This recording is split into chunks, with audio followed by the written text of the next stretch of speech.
श्रीराम समर्थ. परमार्थ साधणे हाच आपल्या जन्माचा खरा हेतू. द्वैतामध्ये दुःख आहे तर एकामध्ये सुख आणि आनंद आहे. आपण एकामध्ये राहिलो तर आनंद मिळेल. हे जगत पुष्कळ भासले तरी ते एकच आहे. प्रपंचाच्या 10 दिशा आहेत, पण परमार्थाची मात्र एकच दिशा आहे. तिच्याकडे आपण लक्ष लावावे.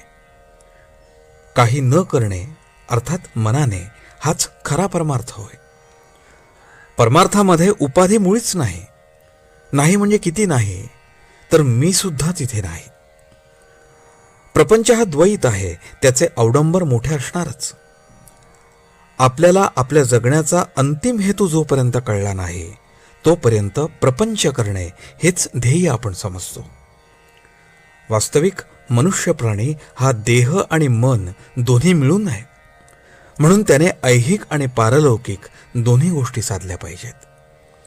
परमार्थ साधणे हाच आपल्या जन्माचा खरा हेतू आहे. व्यवहारात द्वैताशिवाय आनंद नाही. म्हणून परमार्थात मानसपूजेत पहिल्याने मी आणि परमात्मा अशा द्वैताने सुरुवात करावी लागते. जोपर्यंत परमार्थ आपल्या हाडीमासे खेळला नाही तोपर्यंत आपल्याला वाचनाची गरज आहे. त्यापासून साधनाला जोर येतो. मन भगवंताकडे गुंतवण्यासाठी काय करावे हे पाहावे.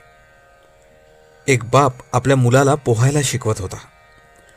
बापाने मुलाला पहिल्या प्रथम घोट्या इतक्या पाण्यात आणले, नंतर ढोपऱ्या इतक्या पाण्यात आणले, नंतर थोडे आणखी पुढे आणले आणि एक दिवस त्याने मुलाला पाण्यात खेचून घेतले. त्याप्रमाणे आपले गुरु आपल्याला परमार्थ शिकवत असतात. आपण पाण्यात उतरले मात्र पाहिजे. देहाने प्रपंच केला पण तो फळाला येत नाही, म्हणून संतांनी नामस्मरणाचा मार्ग सांगितला. पण आमचे शहाणपण, आमचा अभिमान नाम घेण्याच्या आड येतो. याला काय करावे? हा अभिमान दुसरा कोणी उत्पन्न करतो असे थोडेच आहे. आपल्या ध्यानातही येत नाही इतके सूक्ष्म असे वासनेचे बीज आपल्यात कुठेतरी दडलेले असते. त्यामुळे लौकिकाची अभिलाषा सुटत नाही. याकरता संतांनी एक मार्ग सुचवला आणि तो म्हणजे नामस्मरणात राहून विषयाची उर्मी उठू न देणे. प्रपंचातली विघ्ने ही सूचनावजा असतात. ती आपल्याला जागे करतात. जन्माला आलो ते भगवंताला ओळखण्याकरता, हे विसरू नये म्हणून विघ्नांची योजना असते. विघ्ने ही आपण भगवंताच्या जवळ जाण्याकरताच येत असतात. तेव्हा त्यांना न घाबरता भगवंताच्या नामातच स्वतःला विसरून जावे.